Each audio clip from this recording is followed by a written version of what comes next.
bo día, moitas grazas. Creo que nos ilusiona as tres filólogas estar neste salón de actos dunha facultade de medicina. Nunca nas nosas vidas pensamos, pero creo que estamos especialmente contentas porque, bueno, a terminoloxía médica é moi filolóxica. E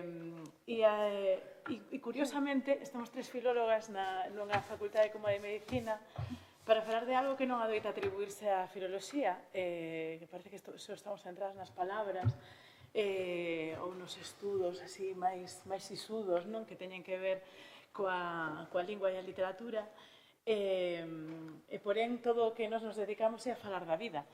E por iso estamos aquí hoxe, non? Para falar dun tema que é vital en sentido profundo, que é o cancro. Gustounos un pouco poñer os títulos destas sesións porque queríamos apelar ás veces ao molesto que resulta, non? A simplificación da dor, que ao final é do que se trata de falar cando se fala de enfermidade, a dor física, por suposto, pero tamén a dor da alma, non? A dor vital. E ás veces hai cousas que mancan sen desexalo realmente, non? Ou que socialmente o que demostran é unha desatención á sensibilidade e a vida, non? E aos problemas concretos que padecen as persoas que teñen algún tipo de enfermidade. O cancro de mama é unha das enfermidades máis comuns, por iso quixemos empezar con ela. E por iso trouxemos a estas dúas filólogas que están aquí non en condición de filólogas, senón en condición de pacientes de cancro de mama. A primeira muller que vai falar é Monse Recalde e a seguinte vai ser Resina Vega, tamén compañeira no CEDIF. Monse é lingüista, profesora na Facultade de Filoloxía, e Resina é, como todas e todos sabedes, ademais de tamén teórica da literatura e profesora na Universidade de Vigo, é unha das grandes escritoras da literatura galega. Así que eu calo xa, sen máis doulles a palabra para que falen seguido e non enredemos moito máis para ver se recuperamos un pouco os tempos e logo abriremos un debate. Así que Monse, tes a palabra. Moitas grazas. É un placer para min estar aquí con estas grandes dúas escritoras. Grazas ao CEDIF por organizar estas jornadas e por terme invitado, especialmente a Xina, que foi coa que máis estiven en contacto. Non se oe ben. E podo fazer eu? Aquí?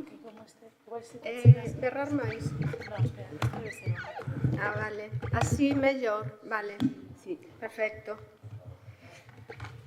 Ben, eu vou falar da violencia sobre a muller a través das campañas contra o cancro de mama, que son campañas que tenden como a dulcificar un pouco esta enfermidade e a tratala como unha enfermidade, digamos, menor.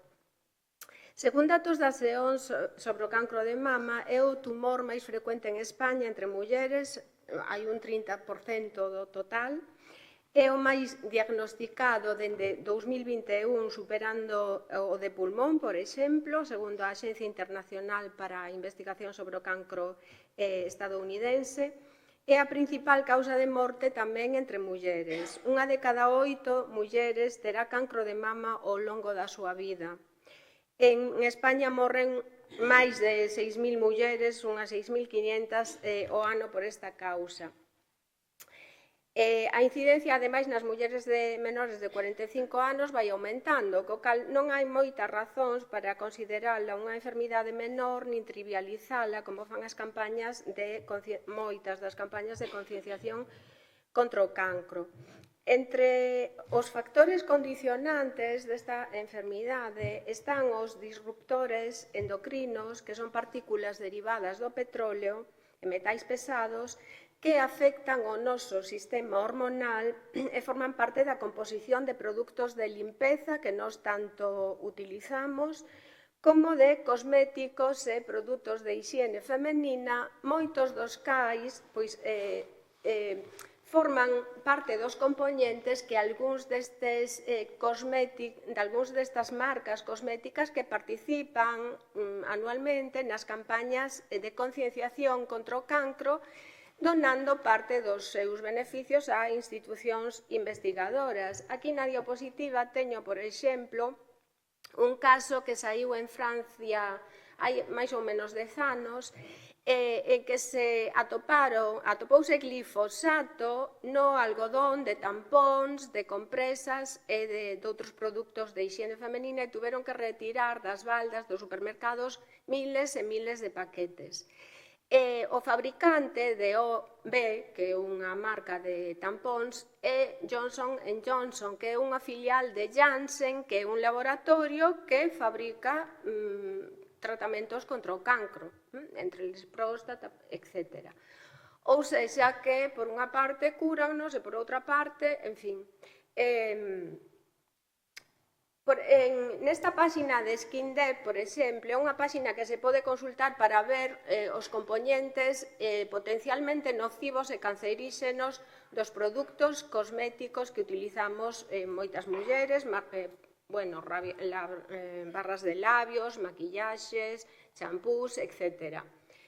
Este seleccioneino especificamente porque é de Estée Lauder, unha das impulsoras da gran campaña do Lazo Rosa, dunha escala do 1, que é o menos dañino, o 10, que é o máis dañino, esta páxina dalle unha puntuación de 10 debido aos seus componentes. Ten unha posibilidade moderada de provocar cancro, pero unha posibilidade alta de provocar alerxias e inmunotoxicidade, por exemplo. Aí está Estée Lauder. Ben, hai outros nesgos de xénero no tratamento que se escapan a estas campañas, non? E que son consustanciais á muller como consecuencia das desigualdades sociais de xénero que existen actualmente. Por exemplo, os maiores índices de paro, a temporalidade do emprego e a peor remuneración salarial fan a moitas mulleres económicamente máis vulnerables cos homes, incapaces de afrontar o custo do tratamento dos efectos derivados da enfermidade, tamén que os servicios públicos non cobren en moitos casos, por exemplo, os fisioterapeutas, as drenaxes linfáticas, as medias de compresión linfática e un longo, etc. Aínda no proceso agudo da enfermidade, moitas mulleres teñense que facer cargo como coidadoras dos fillos e dos maiores da súa familia. Nos que tuvemos unha asociación, Maché, formaba parte dela, falaban con nós moitas mulleres que estaban agobiadas ali no servizo esperando pola quimioterapia porque tiñan que chegar pronto a casa para facer a comida dos seus fillos o día en que recibían a quimioterapia. Isto non pasa cos homes, por exemplo. E cando estaban na fase terminal da enfermidade, que nas coidaban? Pois outras mulleres, a veces as nais que tiñan 70 anos, elas eran mulleres novas, e, os homes acompañaban, pero non cuidaban. Isto é tamén un nesgo de xénero. O impacto físico dos cancros nas mulleres ten uns efectos estigmatizantes, a calvicie, a mastectomía, que non ten nos homes. Podemos engadir tamén a escasa atención ás secuelas físicas e psicolóxicas derivadas dos tratamentos hormonais. Aquí falouse tamén de enfermidade mental e, efectivamente, moitas enfermas de cancro tamén acaban sendo enfermas mentais porque o cancro produce ansiedade, produce depresión, etc. Ben, pois eses tratamentos hormonais e moitas veces a menopausia precoz que sofren moitas mulleres de 30 e pico anos, 40 anos a causa dos tratamentos e dos tratamentos hormonais que se lle suministran para retirarlles a menstruación, pois teñen secuelas das que non son informadas. E, ademais, hai tamén unha información moi deficiente sobre o impacto que todo isto ten na sexualidade feminina. Está totalmente ausente. Para alén, o enfoque do cancro de mama está particularmente hipersexualizado. A identidade da muller está construída sobre os nosos corpos e a nosa sexualidade sobre os nosos peitos. Antes de revisar a miña colección de imaxes que fun guardando ao longo dunha década contra o cancro de mama, busquei campañas contra o cancro de próstata que usasen a hipersexualización do home como un reclamo, pero non as atopei. Pedinlle a ChatGPT, dixenlle, procúrame imaxes sexualizadas de campañas Noviembre Azul. E contestoume o seguinte: la campaña Noviembre Azul se centra en la concienciación sobre la salud masculina, especialmente en la prevención y detección temprana del cáncer de próstata. Las representaciones visuales asociadas a esta campaña suelen ser respetuosas y enfocadas a la sensibilización y educación. No es común encontrar imágenes sexualizadas en este contexto, ya que podrían desvirtuar el propósito de la campaña y resultar inapropiadas. Si estás interesado en materiales visuales relacionados con Noviembre Azul, te recomendaría buscar unas fuentes oficiales de organizaciones de salud, donde encontrarás recursos informativos y respetuosos. Si buscas otro tipo de contenido visual o tienes alguna outra consulta, estaré encantado de ayudarte. Eu sentíme un pouco mal, porque pensei, ChatGPT pensou que eu era unha especie de obsesa sexual morbosa. Así que, para salvaguardar a miña imaxe, dixenlle, existen imágenes sexualizadas de la campaña Rosa contra el cáncer de mama? E el contestou, sí, lamentablemente sí existen imágenes sexualizadas asociadas a campañas como las de Octubre Rosa, aunque no forman parte de campañas oficiales. É curioso porque logo o primeiro exemplo que me deu foi unha campaña do Goberno Ministerio de Salud de Chile titulada Por amor a las tetas, que iba dirixida a homes para que convencesen ás súas parellas de facerse unha mamografía. Entón, había imágenes en primeiro plano de tetas, de mulleres dando de mamar, de mulleres duchándose, e o lema era, dirixido aos homes, si tanto nos gustan, deberíamos cuidarlas. Esta era unha campaña institucional, evidentemente. Para ter unha imaxe sexualizada do cancro de próstata ao que se asocia con un lazo azul, ese lazo azul no mes de novembro por todas partes, aparecen homes vestidos normais, a veces con bigote, etc., pero non desnudos, a veces mulleres tamén con bigote. Bueno, pois tuven que recorrer a unha diapositiva un pouco chapuceira que fixen aí con Jesús Vázquez, que aparecía nun posado así artístico, e envolvino nun lazo azul, porque, bueno, foi unha presentación que fixen noutra parte hai xa anos, e a mí parecíame que o millor, nese contexto, ante ese público, non era tan evidente a sexualización e a manipulación da muller nas campañas contra o cancro de mama. Entón, quixen facer unha especie de imaxe espello, para desnaturalizar ese enfoque, non? Entón, aí está a única imaxe sexualizada das campañas contra o cancro de próstata. O machismo das entidades oficiais está máis camuflado, evidentemente, pero, por exemplo, na miña experiencia, en 2012, participei nun ensaio clínico internacional contra o cancro de mama HER2 en fase metastásica, e unha parte do ensaio era contestar despois de cada ciclo a unhas preguntas. Eu só me acordo de unha pregunta, que era, como de mujer se siente? E tiña que valorar nunha escala de 1 a 5 como de mujer me sentía, non? Eso era parte do estudio do cancro de mama. Supostamente presumían que o estar tratada de cancro de mama, que pudera ter unha mastectomía ou que fose, pois estar menopáusica, eso eran causas para que eu me pudese sentir menos muller, podía calificar aí con un. Despois, cando cambiou o laboratorio que patrocinaba, cambiou tamén a pregunta, e cambiaron para a seguinte: se sigue sintiendo mujer? Ao cabo de 8 meses, poñía sempre a mesma puntuación, era como para que me dixeran, pero aún se siente mujer despois de tanto tiempo.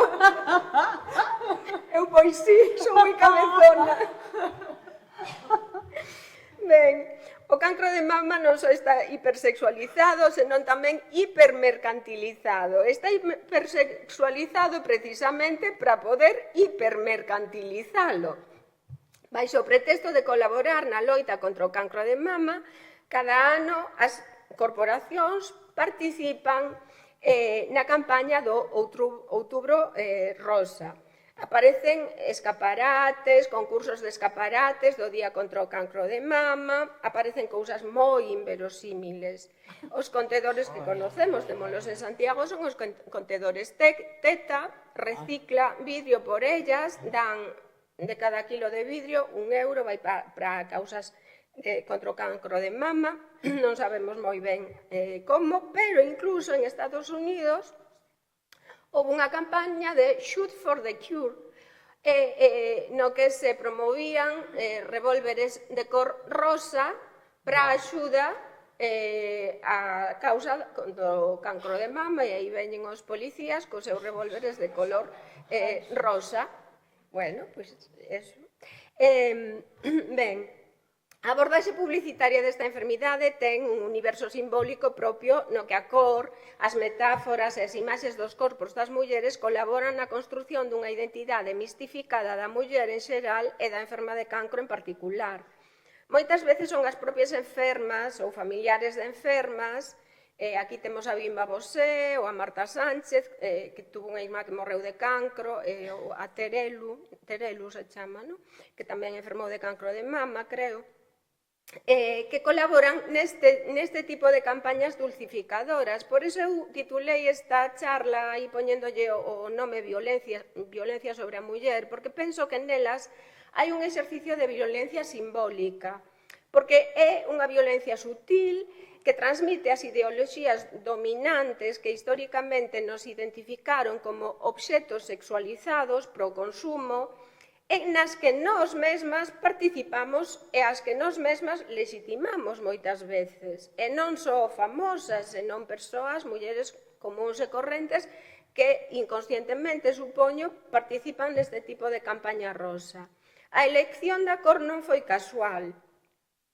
A creación dun símbolo asociado á loita contra o cancro foi idea de Charlotte Halley, que no 1992 comezou unha campaña de envíos de tarxetas ao Congreso de Estados Unidos con un lazo de cor salmón a través das que reclamaba un maior investimento na investigación contra o cancro e maior financiación do Instituto Estadounidense de Oncoloxía, de Investigación Oncolóxica. Cando Estée Lauder se deu conta do éxito desta campaña, falou con ela e intentou chegar a un acordo para seren socias, pero Halley rexeitouno porque lle pareceu unha visión moi comercial a de Lauder. Entón, Lauder cambioulle a cor ao lazo orixinal para evitar conflictos e problemas xudiciais e cambiou tamén un pouco o enfoque da campaña, que antes era reivindicativo e pasou a ser benéfico ou filantrópico. Entón, antes fixo un estudo de mercado entre mulleres e preguntáballes ás mulleres cal era a cor que lle resultaba máis tranquilizadora, reconfortante e non agresiva. É dicir, ela tiña como propósito asociar unha cor deste tipo co cancro de mama. E saiu o rosa, que na psicoloxía da cor suxire efectivamente pois sentimentos de non agresividade, fomenta emocións agradables, sensacións de calma, etc.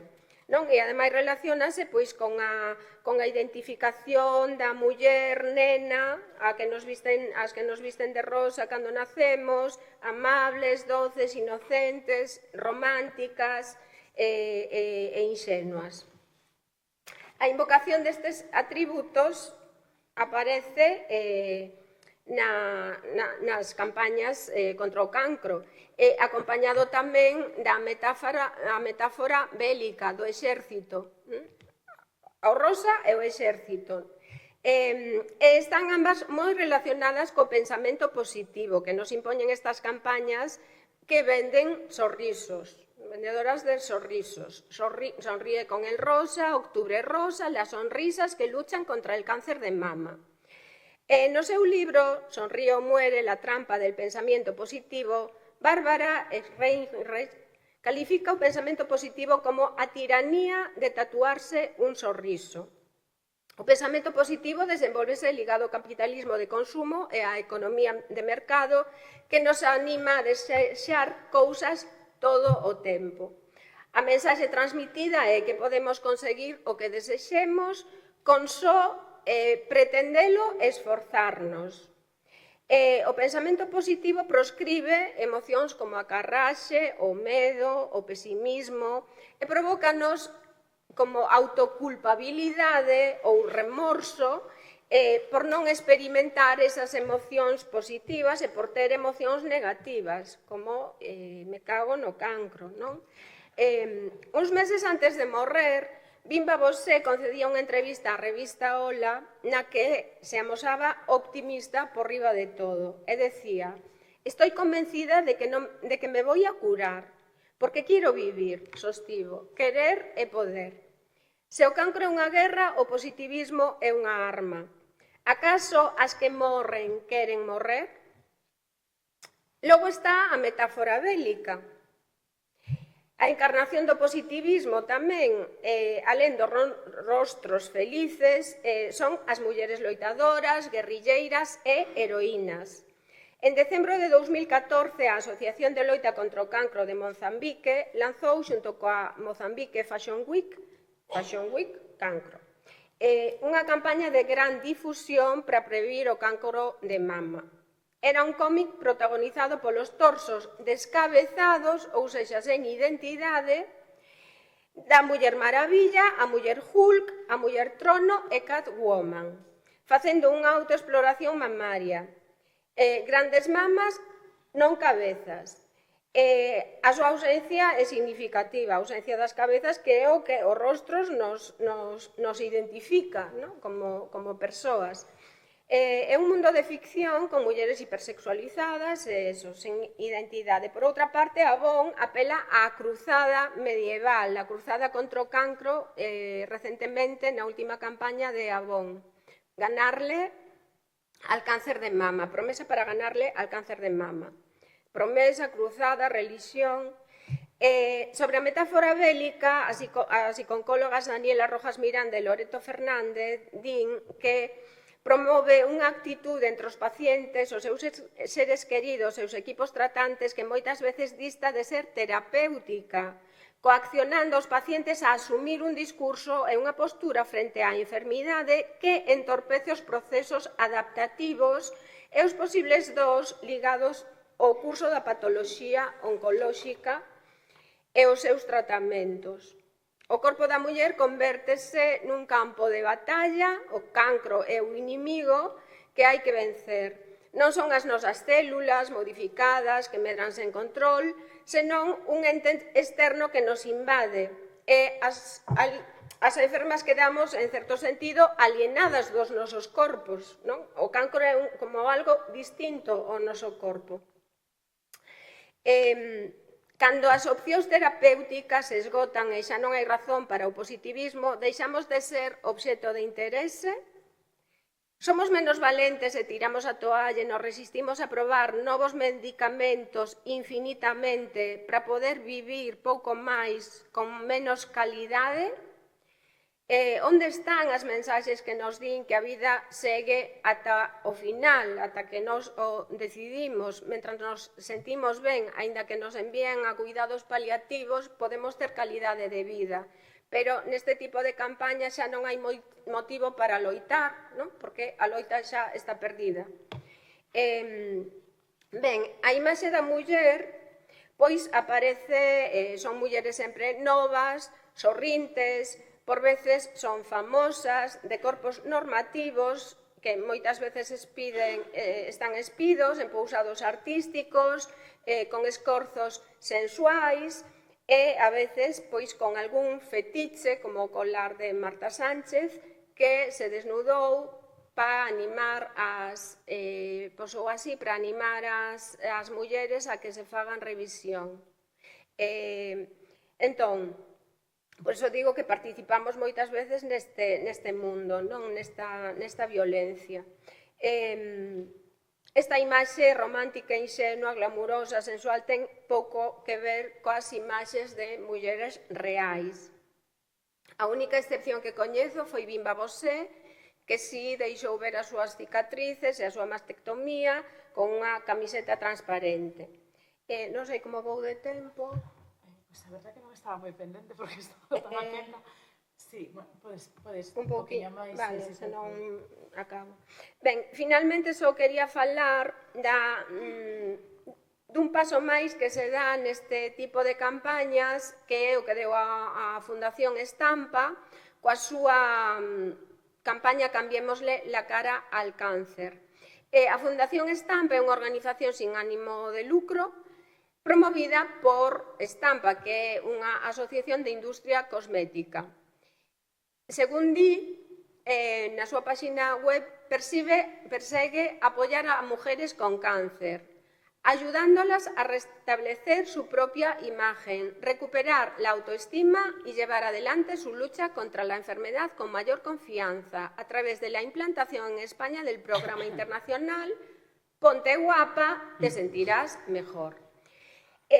Aquí hai un cambio, porque xa non é o obxectivo a muller con cancro, nin é o obxectivo desta campaña, son todas as mulleres con cancro de mama, quero decir, antes era o obxectivo de outras campañas a muller con cancro de mama, agora é a muller con calquer tipo de cancro. Por qué? Porque é a que consume cosméticos, entón non se van limitar ao cancro de mama.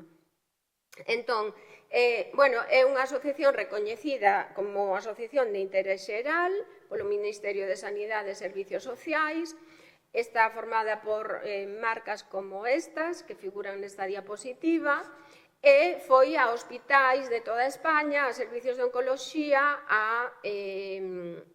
coa súa campaña, Cambiarlle a cara ao cancro, a facer talleres de maquillaxe que foron bastante ben aceptados e de coidado da pel. Neses talleres, pois, eran publicitados no Servicio de Oncoloxía do Chus, estaban publicitados eses cartéis, e, bueno, incluso había personal dali do servicio que era o que apuntaba ás mulleres interesadas. Despois desa exhibición e de maquillaxes e demais, regalaban mostras, claro, coa finalidade de que logo as comprasen. Debo decir tamén aquí, que estámache presente, que unha vez nos pedimos ao Servicio de Oncoloxía que nos habilitase un espacio, se podía, para facer yoga entre enfermas, para que nos deixasen facer yoga entre enfermas, porque sabíamos por un ensaio clínico no que participara Mónica, a profesora do Almacén de Yoga de Santiago, que funcionara moi ben, eran enfermas de cancro de mama, e funcionaban moi ben para a relaxación, o benestar, o control emocional, o benestar físico, porque hai estiramentos e tal. É unha profesional que sabe como tratar a unha enferma en proceso de tratamento, pero dixéronnos que poñerse en postura de Buda non curaba o cancro. Así que a nós non nos habilitaron ningún espacio. Ben, por fortuna está habendo cambios nestas campañas, porque por fortuna xa as asociacións de pacientes estamos sendo conscientes do que significan ese tipo de campañas, non? Entón, bueno, unha desas reaccións a este tipo de campañas de Octubre Rosa foi a de Pilar Rosvila, que está hoxe aquí, que impulsou a campaña de darlle a volta ao lazo rosa e poñelo do revés, como unha forma de visibilizar ese desacordo co enfoque patriarcal e machista que prima nestas campañas. Outra delas é a que fai Teta e Teta, que di Think Before You Pink, 19 de outubro, marrón, unha campaña para acabar co 19 de outubro rosa. E xa, bueno, rematando, que extraio desta presentación? Pois que hai unha representación amable da enferma de cancro como unha enferma menor, con certo glamour, un halo de romanticismo. A min lembrame realmente ao tratamento da tuberculosa na literatura do XIX, contrasontan neste caso, porque la contrasta a tuberculose con cancro e a tuberculose sae mellor parada que o cancro, pero a min pareceme que o cancro de mama en particular se asemella un pouco ao tratamento da tuberculose. Hai unha infantilización da muller, a cor das nenas é o rosa, ese sonriso inxenuo, o positivismo pase o que pase.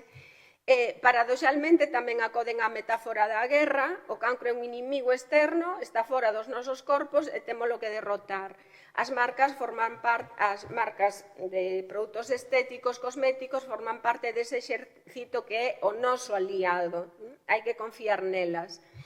Hai unha sexualización da enfermidade que é unha oportunidade para vender os corpos das mulleres incluso enfermos, pero aí non se ven mulleres enfermas obviamente, un pinkwashing, un lavado de cara a rosa. E logo as corporacións derivan sempre a responsabilidade das doazóns solidarias ás consumidoras.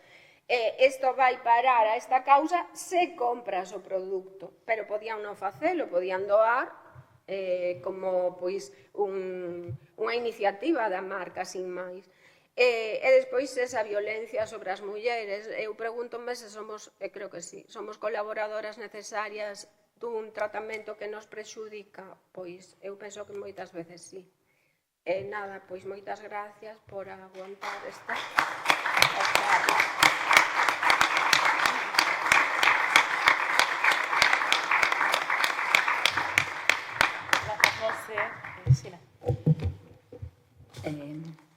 Pois, un placer, xa sabía eu, Monse, que ia ser interesantísimo como todo que ti tocas. Eu vou tratar, en principio, escoitase, agora teñame que achegar máis, non? Así? Vale. En principio íamos a, bueno, estou feliz de estar aquí nesta mesa con estas grandes amigas. Eu veño tamén en representación como Monse, como paciente, non? As dúas somos pacientes de cancro de mama metastásico. E aí, cando falábamos de como chamarlle a esta sección, falábamos nun primeiro momento de poñer o marrón do cancro. Xa nin cancro rosa, o marrón do cancro, directamente, o cancro é o marrón. Un pouco en relación con esa campaña que Monse xa vos ensinou e que xurdiu de feito este ano pasado, non? Este outubro pasado. A idea é que estamos diante dunha enorme mentira. A miña pequena contribución aquí, en canto me pase, xa me cortas onde me teña que cortar, porque o que quero facer é simplemente un discurso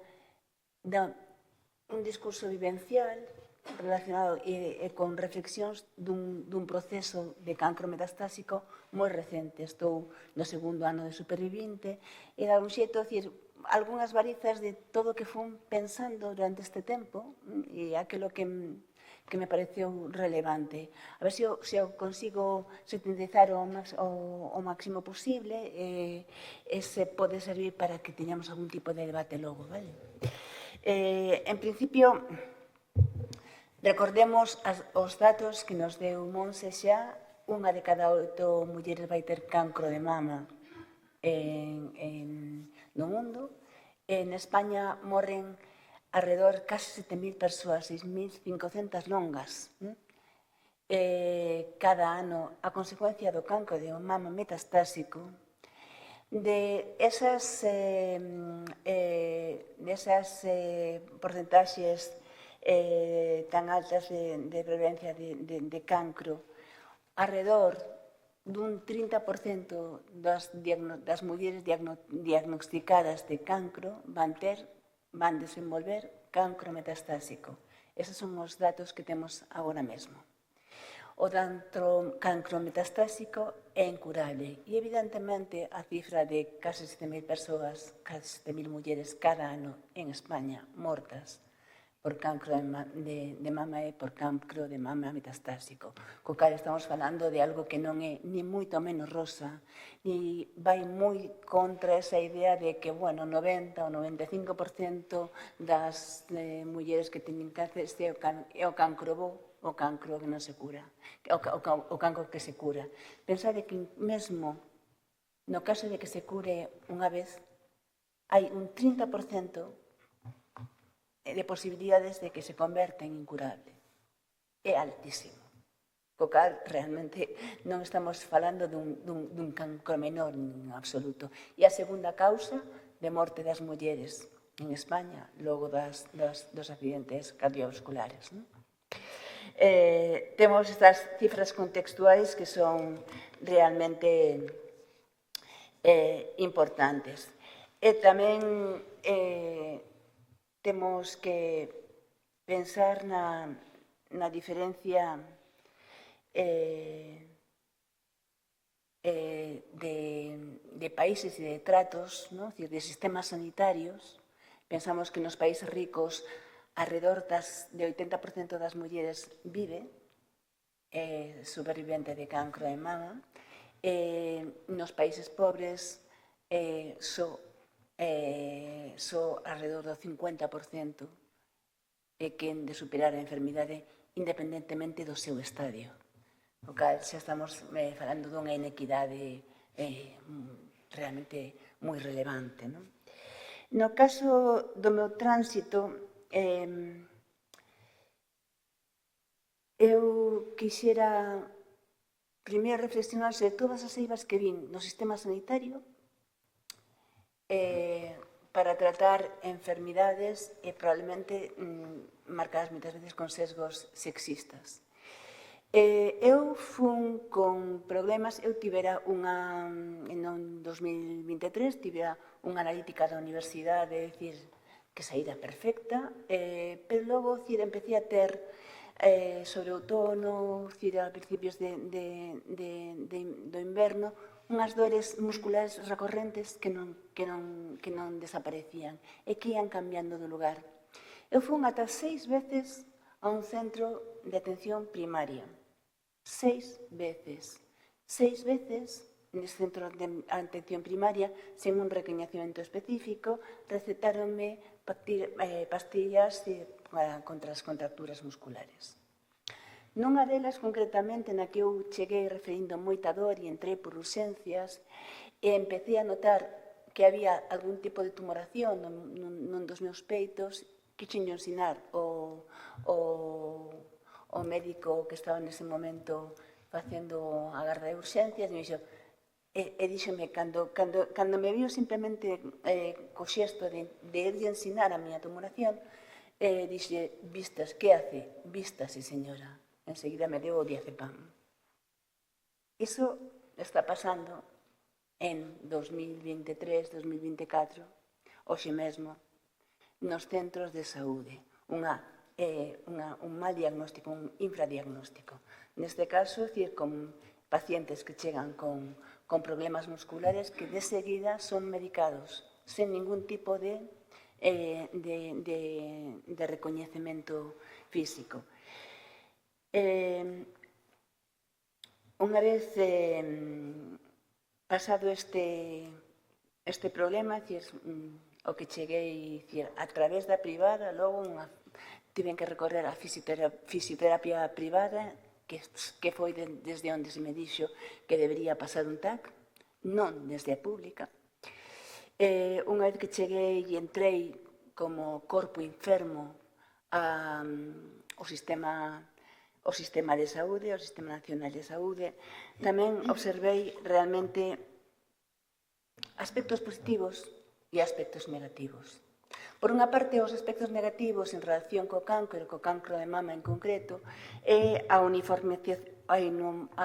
gran uniformización dos tratamentos, tanto da biopsia que está centralizada como dos tratamentos que son moi homoxéneos en todos os centros hospitalarios.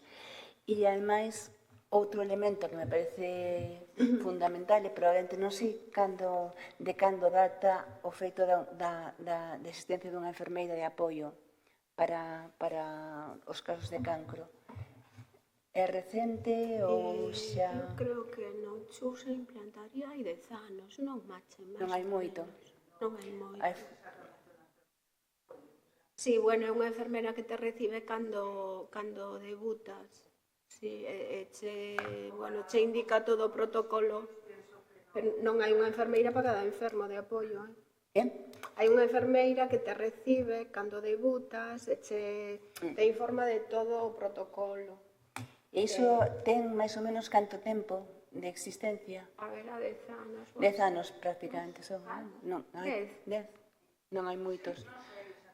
Son elementos positivos, realmente, decir, que poden entrar no haber e non no debe.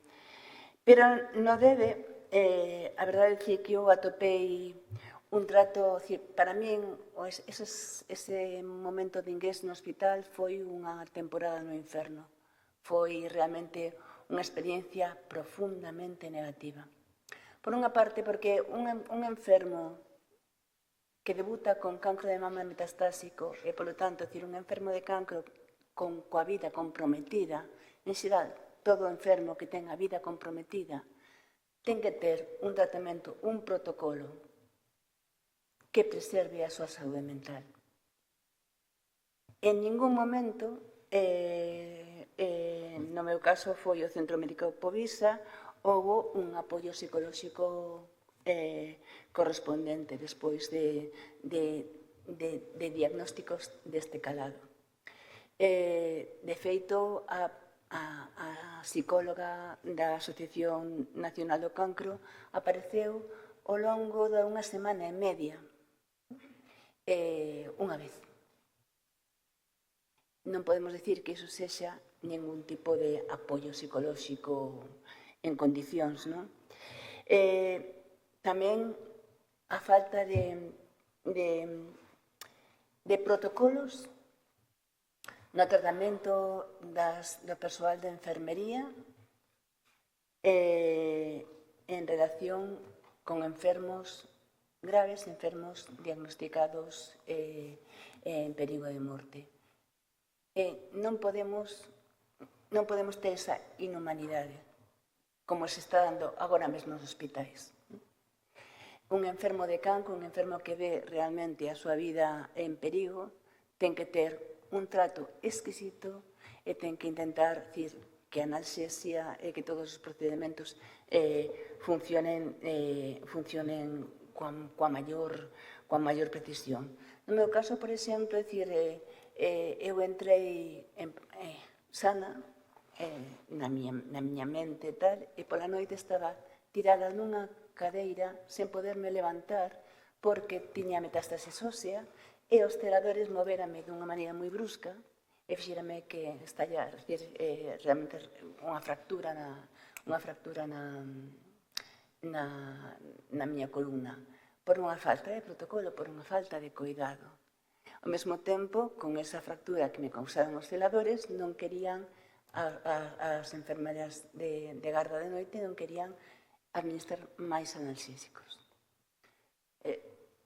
Non podía dar crédito a que realmente estaba nun país desenvolvido en 2023 co que me estaba pasando e que non tiña ninguén ao outro lado. Esa é a sensación que tive dentro na boca do sistema. Despois podo falar, por exemplo, dunha extravasación da quimioterapia. A primeira quimioterapia que me puxeron fixo que me queimasen todo o brazo, basicamente porque me puxeron mal. Eu queixeime varias veces e había un sobrepasamento no traballo do persoal sanitario e, polo tanto, non fixeron nada. E estiven durante un ano cunha queimadura de 3º grado. Iso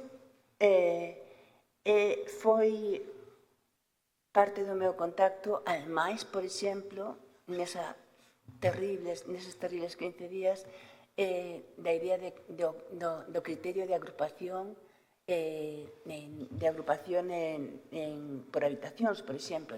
A min puxéronme con ese diagnóstico acabado de recibir, puxéronme cunha enferma agonizante de Alzheimer e con continuos estertores.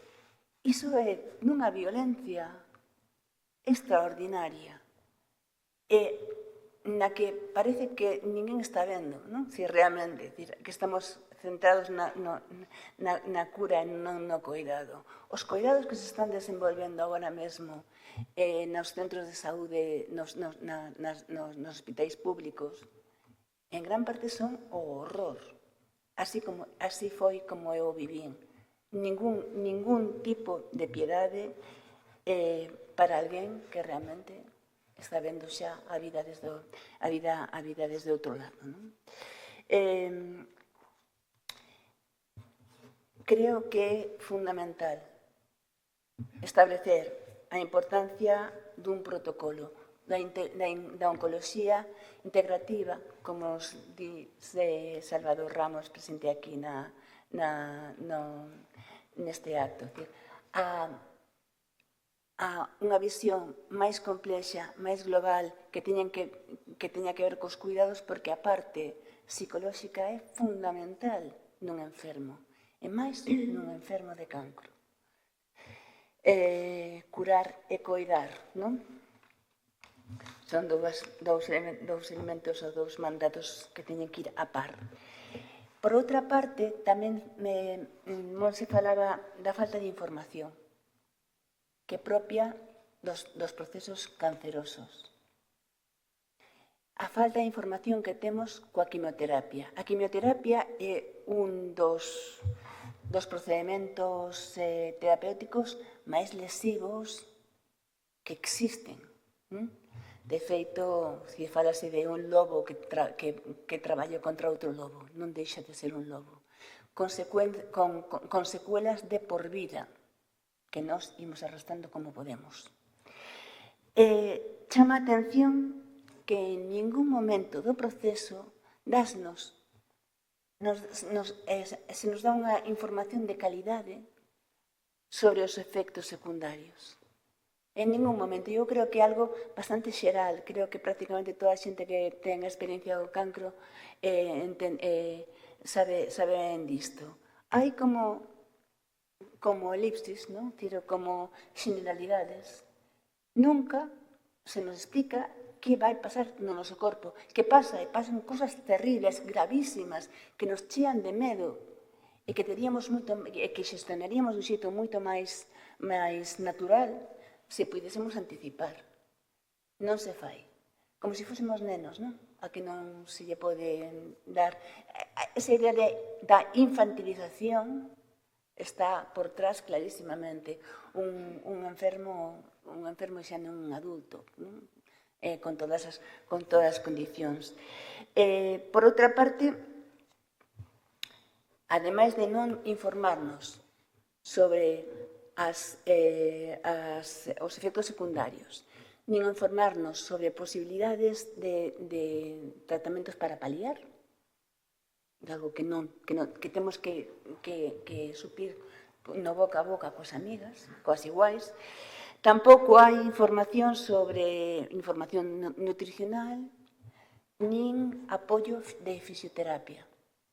Unha das cousas que fai ter quimioterapia é ter como cristais que se están cravando nos nosos músculos e nos nosos osos todo o tempo, conforme vamos progresando.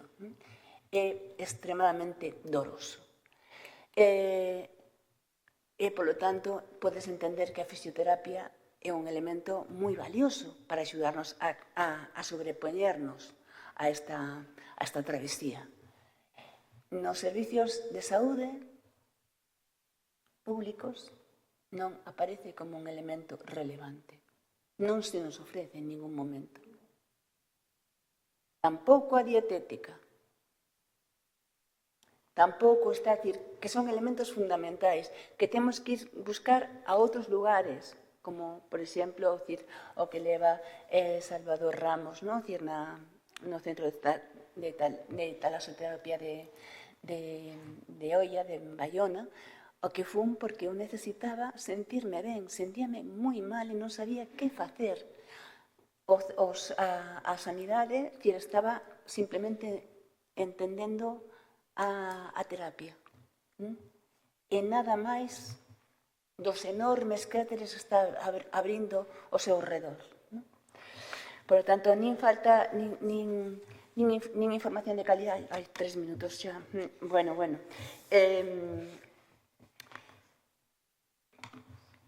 A cuestión é que se a min iso me pasaba, eu podía pagar a un fisioterapeuta. Pagar por recomendacións nutricionais. Pero ao sesgo do cancro e de pobreza leva a moitas mulleres a non poder pagar eses coidados. En realidade, esa falta de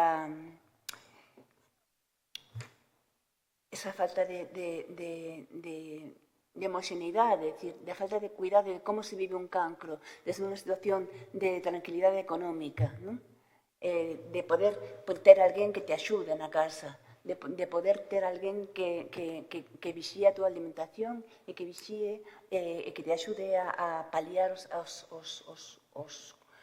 dores do corpo. É fundamental e marca unha diferencia entre os que salvan e os que non, en gran parte. Por outra parte, tamén temos outro problema cando chegas aí, é ver a diferencia que o problema está no atraso no momento no que chegan as medicacións. Temos un atraso de alrededor de 661 días en España entre unha medicación que está xa aprobada, que xa pasou os ensaios clínicos e que xa está lista para sair ao mercado e que é introducida no sistema de saúde. 661 días significa mortes detrás fronte a medicamentos, se hai medicamentos que poden paliala. Segundo os países, hai máis ou menos acurtamento deses días entre que o medicamento está disponible e os sistemas de saúde asumen o seu custo. Tamén hai diferencia entre comunidades autónomas. Hai comunidades autónomas que sufragan determinados tratamentos e outras que non. E tamén hai diferencia entre se vives no rural ou preto dun gran hospital de referencia. Todos os elementos tamén teñen que ver muitísimo, sesgan a realidade e volven todo este proceso moito máis penoso e máis perigoso. En canto a caída que supón entrar no cancro, que supón entrar nun corpo enfermo, hai algo que chama tamén moito a atención, que é o que falábamos da sexualización, de que te veas bien, que bien te veo. Nun primeiro momento pensamos en chamar a esta mesa redonda iso, que ben te vexo, non? Que ben te vexo. Que claramente un sesgo, un nesgo sexista onde os haxa. Moi presente no cancro de mama, especialmente como ven o expuxo Monse, non? En realidade, hai unha retórica da guerreira, da loitadora,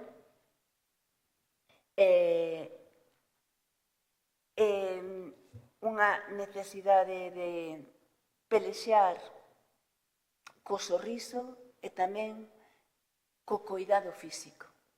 Se ti tes coidado físico, se ti tes pelo, e polo tanto de repente o pelo que cae inevitablemente en todos estes procesos, o pelo pasa a ter unha importancia fundamental desmedida como nunca imaginaches que ia ter.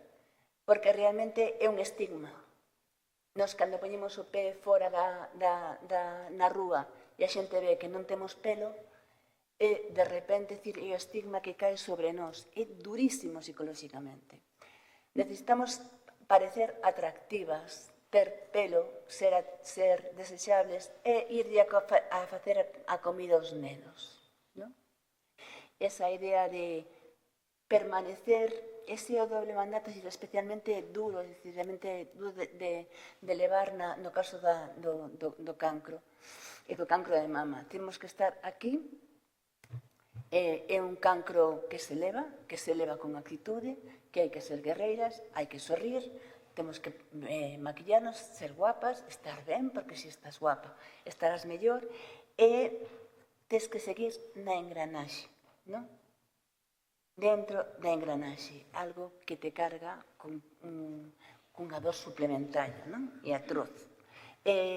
Pensade, por exemplo, seguir na engranaxe. Falabades da sexualidade. Sabes que agora mesmo hai unha serie que se chama Dying for Sex. Dying for Sex. Que está agora mesmo en nunha das plataformas, en Movistar, creo que está tendo bastante éxito. É unha muller diagnosticada con cancro de mama metastásico que, cando sabe do diagnóstico, di, vale, eu quero vivir o meu corpo sen tabús. Deixa o marido e empeza a follar como unha descosida. E todas as fantasías sexuais que se lle ocorren. E morre feliz. Iso é outra das barbaries e dos descoñecementos da enfermidade. Como alguén que acaba de pasar por todo isto que vos relato, que ten sequidade imaginal, que é un dos efectos inmediatos das medicacións hormonais, e que ten pánico, medo, e que está enfrontando a morte directa, quere probar sexualmente e desinhibirse. Que guais unha cancerosa metastásica para probar un sexo salvaje e alocado. É unha perversión bestial que continúa sendo posible hoxe en día. É increíble. E estamos tragando iso como unha posibilidade. Porque, basicamente, o que hai é unha proscripción da morte, non? Basicamente, o que non se quere, o que o capitalismo entendeu que hai que eliminar toda sombra de morte e de perigo nun produto que ten que entrar no mercado. Se hai un problema, xa eliminado, incinerádmolo. O sistema do capitalismo avanzado é extremadamente rápido, eficaz nisto. Por iso está formateando a literatura que está formateando. Onde hai un conflicto, eliminemos o conflicto. Non? Non gusta isto? Non hai problema, saquémolo. En este caso, o que hai é unha limpeza de cara porque realmente para o sistema capitalista, os enfermos somos unha carga. Trump xa o dixo, non? Claramente, somos unha enorme carga asistencial e realmente para o sistema productivo a etiqueta é como os eliminados. Somos os eliminados do sistema. Iso fainos ao mesmo tempo presas fáciles, moi fáciles en principio para asumir a odiosa piedade, non? A xente de repente ten se achéganos cunha piedade que nos resulta insoportable, non? Calquera que teña unha enfermidade grave sabe que a piedade é o peor, é das peores cousas que pode soportar. O tipo de relación do resto, non? Dicir que oscila entre a invasión e o afastamento. Tamén é moi difícil atopar o punto xusto, non? De tratar cun enfermo grave. É moi complicado. En todo caso, todas esas circunstancias que nos levan a un espazo de soidade, non? Unha enferma, en realidade, é alguén que vive e non vive, non? Xa non pacta da mesma maneira coas reglas sociais. lévanos a ser presos fáciles da busca de trascendencia, non? Falta religión. E o problema é que neste mundo, agora mesmo, a religión está deixando un enorme boquete que se está enchendo de propostas, digamos, esotéricas. E, curiosamente, por exemplo, penso para o cancro, non? Que falase, nas constelacións familiares, na biodecodificación, hai moitísimas pseudoterapias que veñen a dicir, bueno, ti tes un cancro porque ti buscaches ter un cancro. E ti tes que aprender algo deste cancro. Esa é a idea, é a sustitución que se está dando desde o pensamento máxico da religión ao pensamento máxico pagán, non? Que agora mesmo, pero coa parte, a religión deixábanos fora, non? É un castigo que tes que asumir. E non eras un axente. Pero que agora o problema é que co novo esoterismo ti és un axente de cambio, non? Sabes que Joe Dispenza, por exemplo, fala que tú és el placebo. Se ti pensas no teu corpo, podes biodecodificalo e desfacerte, decir, es ti o non suficientemente hábil. Ti o culpable de crear a enfermedade no teu corpo e ti a culpable por non ser capaz de botalo fora. Que iso leva a esa sociedade explotados, a esa sociedade extremadamente esgotada que somos, non? Como capitalismo avanzado. É un momento bastante potente nese sentido. E aí realmente eu, bueno, simplemente quero vos ler, xa non teño tempo, quero vos ler simplemente 3 poemiñas, porque xa non teño tempo de seguir porque falei do síndrome de Lázara, non? A idea e da nova cronificación, quer dicir, o problema agora mesmo é que a ciencia está salvando a moita xente, como nunca na historia. Dende hai 10, 15 anos, realmente estamos conseguindo que a xente non morra masivamente de cancro.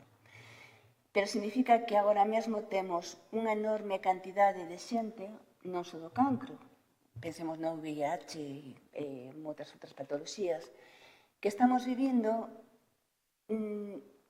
nunha inestabilidade, nun gume que é inédito, non? De algún xeito. Unha espada de Damocles continua que non sabemos por canto se vai a manter e, ademais, sobre a que non temos ningún precedente, porque ninguén estivo antes aí, antes que a nós. Somos as primeiras. E o problema é que o sistema social de saúde deixanos completamente a marxe. Búscate la vida. E se búscate la vida pode significar entrar nos rollos esotéricos estos de biodecodificación e demás. A cuestión é que necesitaríamos encontrar un lugar entre o sanitario e o comunitario, como decía Salvador, un terceiro espazo para cuidados de calidade, para os enfermos crónicos. Os enfermos crónicos van ser a gran realidade do futuro. Xa somos presente, pero van ser unha das... Vimos envellecer así, con enfermidades crónicas. É absolutamente necesario que lle deamos unha volta e que repensemos o que é ser enfermo, o que é un corpo san e o tratamento, non? E o xeito de encaixar na sociedade. Está todo por pensar. Por último, simplemente quería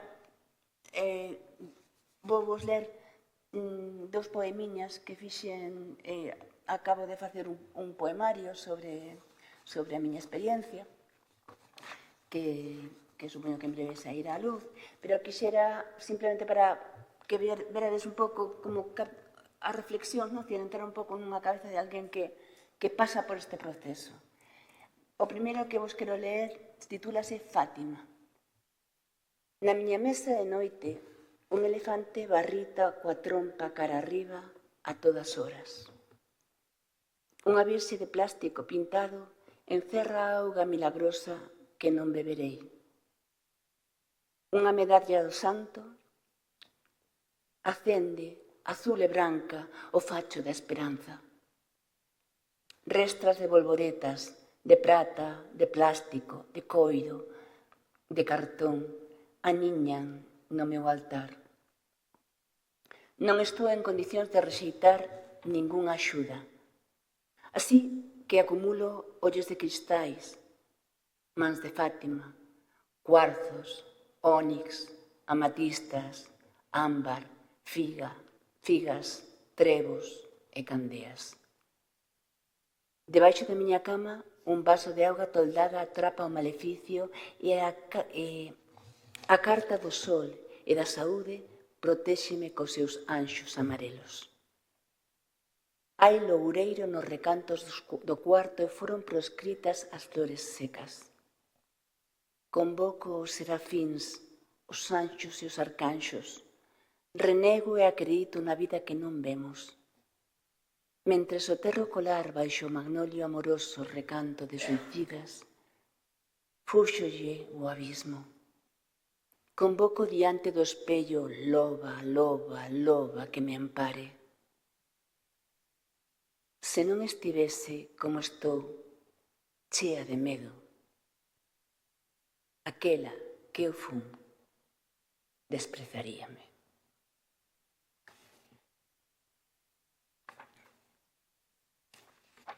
Hai outra que contra prognóstico.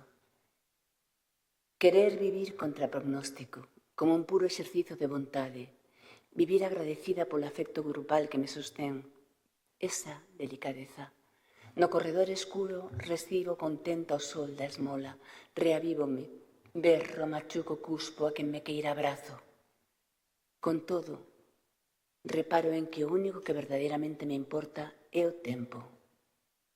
Canto tempo me falta para desaparecer? Mírome, estou cravada a esa cruz que agora é o meu corpo e o tempo o corpo doutra que non son eu. Vexo os paxaros rir desde o alto, trazar círculos de boda. Sobre a miña cabeza caen ramas cortadas, fíos de pluma gris. É así como contemplo a construcción dun mundo xa sen min. Fora, pero aquí. Viva, pero morta. Feliz, pero tristísima. Vulnerable, pero feroz. Ninguén se sacrifica. Non hai ningún culpable. E xa non finxo ser nada completo. Xa non finxo. E xa...